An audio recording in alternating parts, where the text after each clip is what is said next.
মহিলারা সুরক্ষিত নন, শহরে নয়, হাইওয়েতে, ন্যাশনাল হাইওয়েতে সুরক্ষিত নন। আরে একজন মহিলা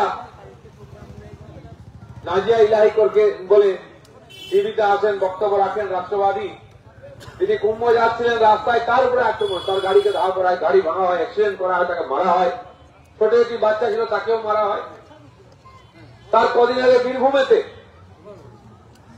সেই যেখানে পাঁচামি খয়রাখনি এলাকা, দেওটা পাঁচামি, এক পরিবারে এক মহিলা আর তার দুই ছোট শিশু সন্তানকে গলা কেটে হত্যা করা। তার স্বামী তার বাড়িতে ছিলেন। এই ধরনের একের পর এক ঘটনা কল্পনা করা যায় না, যেটা পশ্চিমবঙ্গের গ্রামে গঞ্জে হচ্ছে।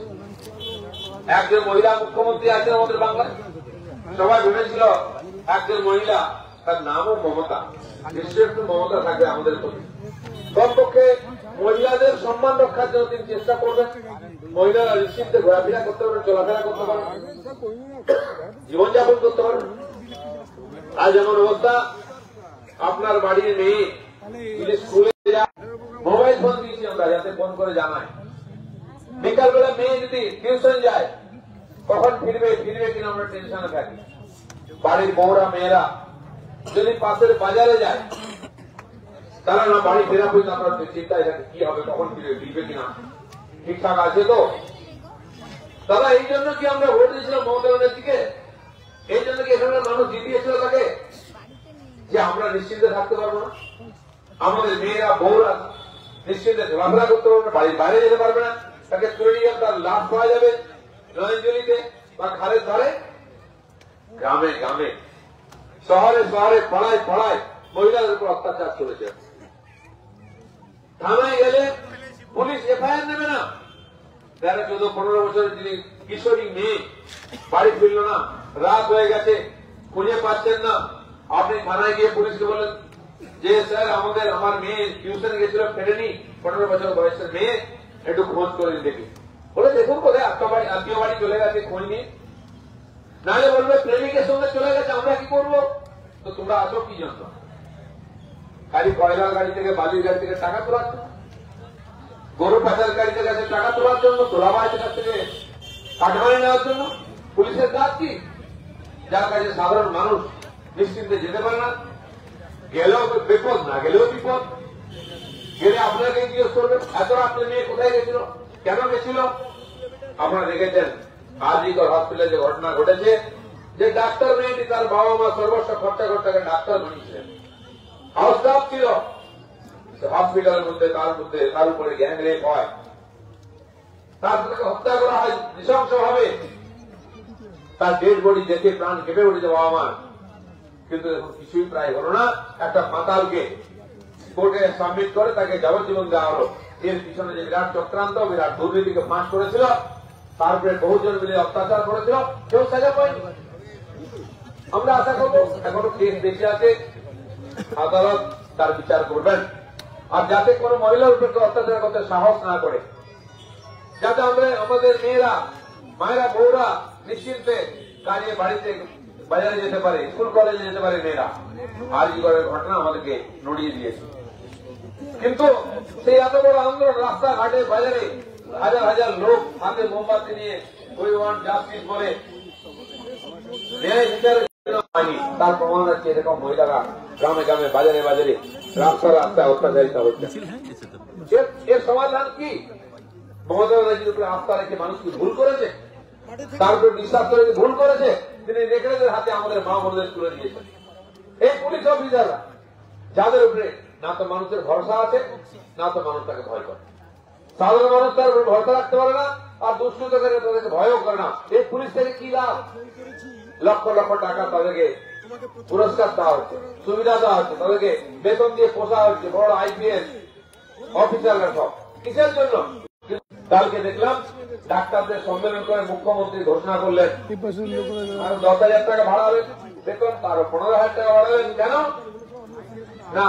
আরজি করের ঘটনা নিয়ে তোমরা অনেক বাড়াবাড়ি করেছো, অনেক চেঁচামেচি করেছে, আন্দোলন আর করতে হবে না, এই টাকা দিলাম, চুপ করে যাও, যাতে আরজি কর নিয়ে আর কোন আন্দোলন না হয়। ডাক্তারবাবুরা যাতে চুপচাপ হয়ে যান, ব্যতিগ্রস্ত না করেন মমতা ব্যানার্জিকে, তার জন্য ঘুষ দিয়েছেন অনেক। তার জন্য ডেকে সম্মেলন করেছিলেন। কিন্তু যে মেয়েটির মৃত্যু হলো, যে অত্যাচার হলো, যে দুর্নীতি চলছে, যে ভয়ের পরিবেশ আছে, তার পরিবর্তনের জন্য কোনো কথা দেননি উনি। কারণ তিনি করবেন না বা করতে পারবেন না। করতে গেলে তার সরকার পড়ে যাবে। কারণ এই নেকড়েদেরকে উনি পুষেছেন, এরা লুটপাট করে, মানুষের পয়সা নেয়, মানুষের মাংস খায়, মহিলাদের ইজ্জত লুট করে মমতা ব্যানার্জিকে ভোটে জিতিয়ে রাখে। সেই জন্য এই সরকার যতদিন থাকবে মহিলারা পশ্চিমবঙ্গের সুরক্ষিত রাখবে। মায়েরা, বোনেরা, বোনেরা রাস্তাঘাটে নিশ্চিন্তে বেরোতে পারবে না, সন্ধ্যা হলে বাড়ি ফিরতে পারবে না, বাড়ির বাইরে গেলে আমাদের চিন্তায় থাকতে হবে। এই সরকারকে বিসর্জন না দিলে এই সমস্যার সমাধান হবে না।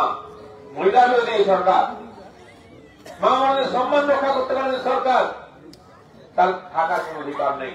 গ্রামে একজন বয়স্ক মহিলা বাড়িতে নিশ্চিন্তে ঘুমোতে পারবে না, কেউ না কেউ এসে তার বাড়িতে কোপাবে, তার মান সম্মানের টানাটানি করবে, তো মানুষ কোথায় যাবে, কি করবে, তার উপর ভরসা করবে? কেন এই সরকার এরকম? যার উপর ভরসা করা যায় না, তার উপরে ভোট চাইতে এগিয়ে বাংলা বলে গল্প দিচ্ছেন মতো হবে। তাই আমার বক্তব্য, গ্রামের গঞ্জের সাধারণ মানুষ যারা আমরা একসঙ্গে থাকি মিলেমিশে, যার ধর্ম, ভাষা, রাজনীতি দেখি না, এই হরিনাম হচ্ছে গ্রামে গ্রামে দেখলাম, সবাই গিয়ে হরিনাম করছি, ঠাকুরের নাম নিচ্ছি, নাচছি, গাইছি, সংকীর্তন করছি, একসঙ্গে বসে অন্ন ভোগ নিচ্ছি, প্রসাদ নিচ্ছি, এইভাবে আমরা বাঁচতে চাই। কিন্তু মহিলারা সুরক্ষিত না হন। আজ গ্রামে গ্রামে হরিনাম হবে, বাড়ির মহিলারা, বউরা, মায়েরা যাবেন হরিনাম শুনতে, রাত্রেবেলা যাবেন, রাত্রেবেলা আসবেন, কিসের ভরসায় বাড়ি থেকে আমরা ছেড়ে দেবো? কিসের ভরসায় বাড়ির বাইরে যাবেন? তারা যে ঠিকঠাক ফিরে আসবেন তার কিসের গ্যারান্টি আছে? এই পরিস্থিতিতে মানুষ থাকতে পারে না, কোন সভ্য জগতে এটা হতে পারে না। আর তারপরে পুলিশ নিশ্চিন্ত আছে। মমতা ব্যানার্জি ঘটনা শুনলে, বেশি বাড়াবাড়ি হলে একটা পুলিশকে ধমকে দেবেন, কাউকে সাসপেন্ড করে দেবেন, কাউকে ট্রান্সফার করে দেবেন, কিন্তু সমস্যা ওখানেই থাকবে, আমরা ওখানেই থাকবো, তারপরে আবার একই ঘটনা ঘটবে। তাই এর প্রতিবাদে আপনারা যেমন বেরিয়েছেন, যেমন আরজিকরের একটা ছোট্ট ঘটনা নিয়ে সারা বাংলা তোলপাড় হয়েছিল, আজ গ্রামে গ্রামে আরজিকর হচ্ছে। সাধারণ মানুষকে নিজের বাঁচার জন্য সংগঠিত হয়ে প্রতিবাদ করতে হবে, সাধারণ মানুষকে এগিয়ে আসতে হবে, মহিলাদেরকেও বেরিয়ে আসতে হবে। কারণ আপনারাই সবচেয়ে বেশি সব টার্গেট, সহজে আপনাদেরকে নিশানা করা হয়। বাড়িতে আপনারা একা থাকেন, পুরুষেরা বাড়িতে কাজের জন্য, চাষের জন্য বাজারে ব্যবসা করতে চলে যান, আপনার ঘর দোষ সামলান, ঘরে একা থাকেন, আপনার উপরে যে আক্রমণ অত্যাচার হয় কে বাঁচাবে? তাই রাজনীতির জায়গায় থাকা থাক, কিন্তু এই ধরনের দুষ্কৃতকারী সমাজ জুড়ে যারা বারবার এই ঘটনা ঘটাচ্ছে, তাদের ব্যাপারে আমাদের এক হতে হবে। দরকার তাদেরকে শিক্ষা দিতে হবে, তাদেরকে ধরে পুলিশকে দিতে হবে। এখানে কোন রং চং রাজনীতি দেখবেন না, কারণ সবার জীবনে ঘটনা ঘটতে পারে। আমরা এত এই জন্য এসেছি, আপনারা যেভাবে প্রতিবাদ করছেন, লড়াই করছেন এই ঘটনার, তাকে সহযোগিতা করার জন্য, তার সঙ্গে থাকার জন্য, আপনাদের সমর্থন করার জন্য এসেছি। এখানকার লড়াই আপনাদের লড়তে হবে, আমরা সঙ্গে থাকবো। এই প্রত্যন্ত গ্রামে না পুলিশ আছে, কিন্তু ঘটনা ঘটলে আমরা আসবো, আমরা এর প্রতিবাদ করবো, আপনাদের সঙ্গে থাকবো। আগামী দিনেও এই ধরনের প্রতিবাদ সভা হলে আমরা আসবো এবং যে কোনো আন্দোলনে আপনাদের সঙ্গে থাকবো, এই কথাটা বলার জন্য এসেছিলাম। সবাই ভালো থাকুন, ধন্যবাদ। ভারত মাতা কি ধন্যবাদ। আমাদের এই গাছে আমাদের এই প্রাক্তন সাংসদ এসেছিলেন, আমরা দেশবন্ধু অঞ্চল বিজেপির পক্ষ থেকে ওনাকে গৌরব অভিনন্দন জানাই। আমাদের কাজল প্রামাণিকের বাড়িতে উনি যাচ্ছেন, আক্রান্ত মহিলাদের পাশে আমাদের বিজেপি নেতৃত্ব আছেন। আমরা সমস্ত